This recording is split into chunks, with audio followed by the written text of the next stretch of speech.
jumped into the pits at the same time and stopped, as did Gary Gerald, Adrian Fernandez.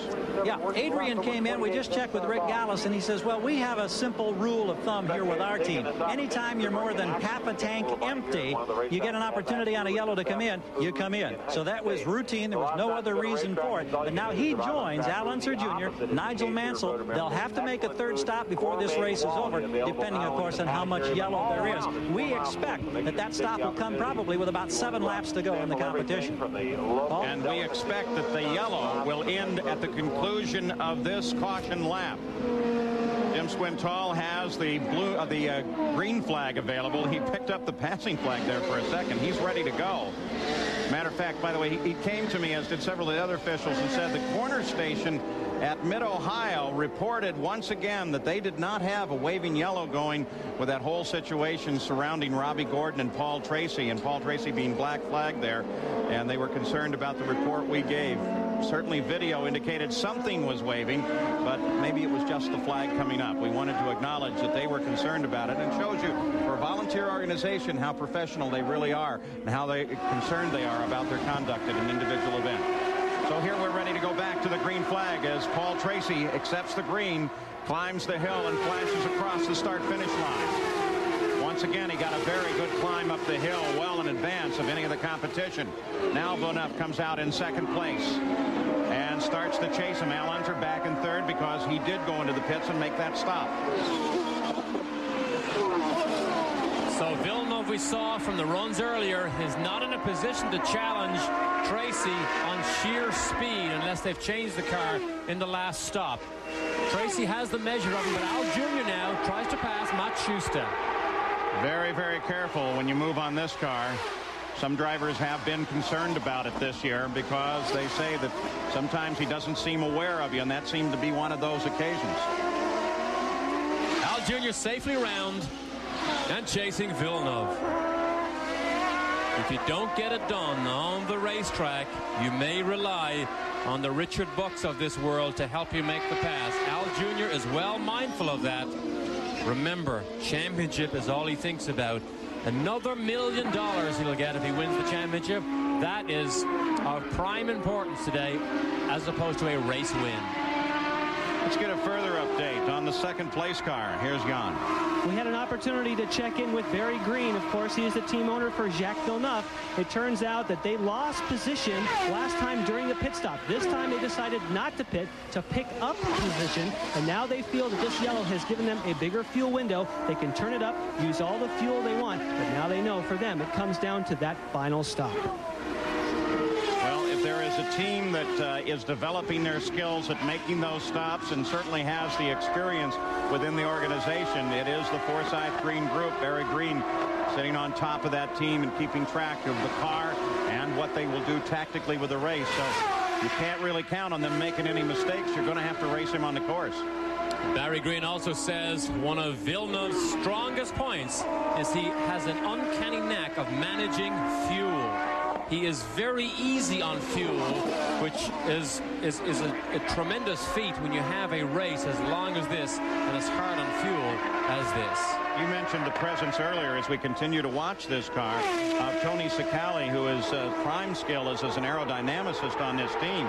And you will notice both in the wing and in the stabilizer fin, it is slightly different. There is a separation within that stabilizer fin and an element not in that wing that is on the other Renards.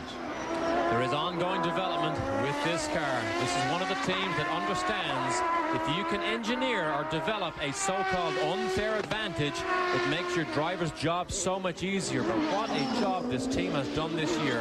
Barry Green, in fact, wants to expand this to a two-car team next year. He will split from Forsyth, the Forsyth Green name we've come familiar with. Barry will go his own way, but does want to try and expand it to a two-car team. And as we did suggest, the Chicago Tribune this morning reporting that Teo Fabi will hook up with the other part of that split, which is with Forsyth. Of course, Teo had some of his great runs with the Forsyth organization, and then Barry Green as the chief mechanic of the team. You saw the heavy braking there for Canada Corner. One of the problems Villeneuve has had this weekend is a soft brake pedal. He had to pump it with his left foot before he jumps on it with his right foot. He said one of the things he worried about was forgetting in the heat of the battle to pump that brake and maybe get himself into trouble. Obviously, it hasn't happened so far. I'm trying to keep a good eye on that fin, and I don't think they're running the fin with a separation here today. So they're counting on the aerodynamic changes strictly to the rear wing on this car.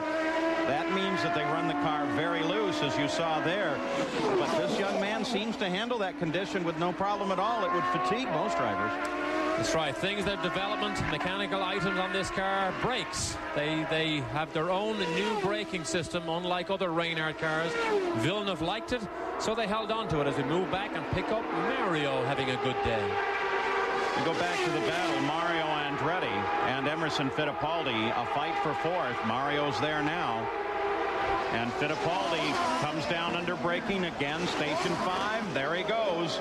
Demonstrating again that Penske under braking in particular is very, very stable. And a driver that has confidence to duck down the inside and take the line is what's being demonstrated here by Fittipaldi. Nice, comfortable feel for a driver to have in the braking zone. So Fittipaldi now one position closer to that podium finish. Let's go to the pits again and Gary Gerald.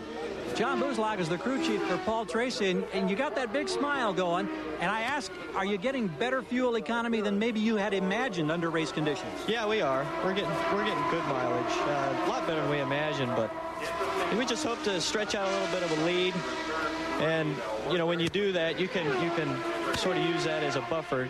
You know, short shift and not worry about racing a guy behind you. You know, when you got a good lead like this. We'll see what happens. Al, you saw, came in a little early, so he's probably going to short fill at the end. Whoa, we got a car off. Right, we're going back. We got a car off. Thank John. Like this is down in that section where Fernandez got in trouble last year. And I want to be real careful on the identification of the car. I would have been wrong. Arie Luyendyk. I was looking at that red rollover bar and thought for a moment it might be Dobson, but it is Arie Luyendyk. And he's sitting out in the center of the course where normally the cars would pass. And you can see the course marshals here apprehensive about that positioning. But as cars now start to come through like Marco Greco, they get the cars way down under speed. And I would guess that this will create a full course come through like Marco Greco. They get the cars way down under speed, and I would guess that this will create a full course caution. Here it is, Derek. Whoa, did you see Christian Danner just make it round the outside on the grass and missed Arie Luyendyk? We'll go back this one up and take a look at that. That was an incredible drive by Danner. This is the kink. If you back it up, and Johansson and Rahal right up now, and Fernandez. Now before this contact here, Luyendyk has hit something because the left rear has already gone down. Now watch the avoiding action by Christian Danner in particular. That's the AL Motorsport car. Look at this. Now remember, he's probably doing 175 miles an hour when he takes to the grass and manages to keep that car on the racetrack, but it does cause a full course yellow because it will take quite some time to clean up that debris. Normally, I ask you as a driver, as a Formula One driver and an IndyCar driver, what these drivers feel like when they do something like that. But I got a few thousand miles on this course in a Formula Ford. Took my first driver's school here. And I got to tell you, when you go off here, that's like going off on ice. That's what Danner had to feel. And people say, what do you think about when you see an accident happening in front of you? Believe me, in a situation like this, if you have to think, it's already too late. You react instinctively. Look at our leader, Paul Tracy, who takes to the dirt also to go around the outside, and Tracy is in and Gary is there. All Penske cars will come in. So with the strategy that we've just been talking about with John Buzlaug now becomes totally different because Unser has come in. Fittipaldi is in the process of hitting his box. Tracy off the blocks and out. Oh boy, was he out of here. Wow.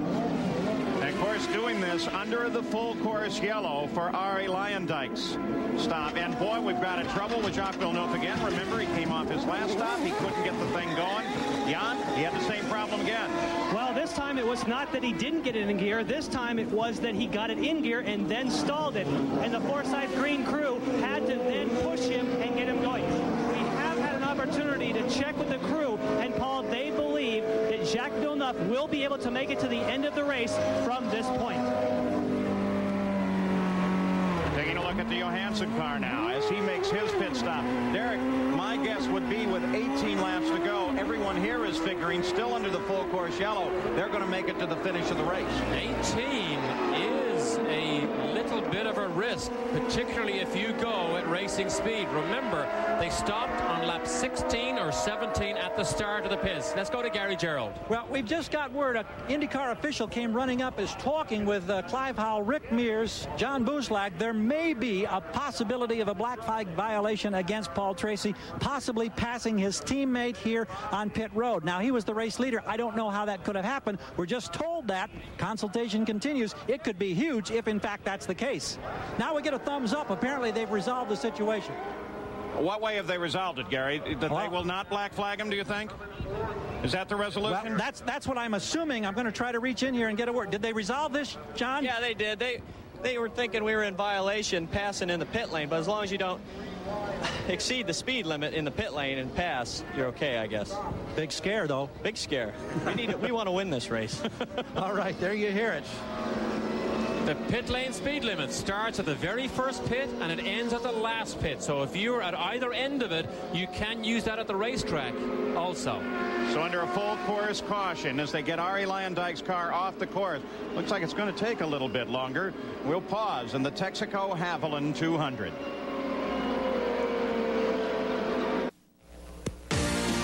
ESPN's coverage of the Texaco Haviland 200 is being brought to you by the all-new Ford Mustang. It is what it was, and more. And by PPG, world leaders in automotive finishes.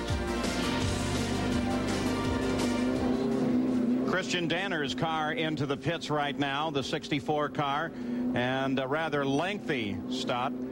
As Josie Cordero there, Nancy Cordero, one of the crew members, legitimate, solid, over-the-wall change tires. She's been there. I noticed her at Mid-Ohio. I'll tell you what, she's doing a great job. Gary?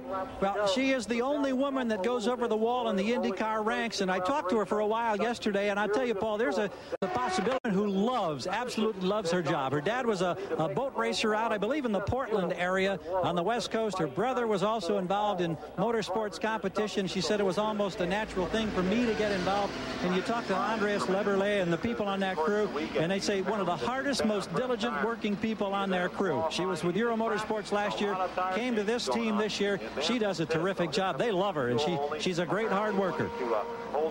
She picks up her wrench as casually as can be. And wherever her family are, they're jumping up and down looking at the television right now.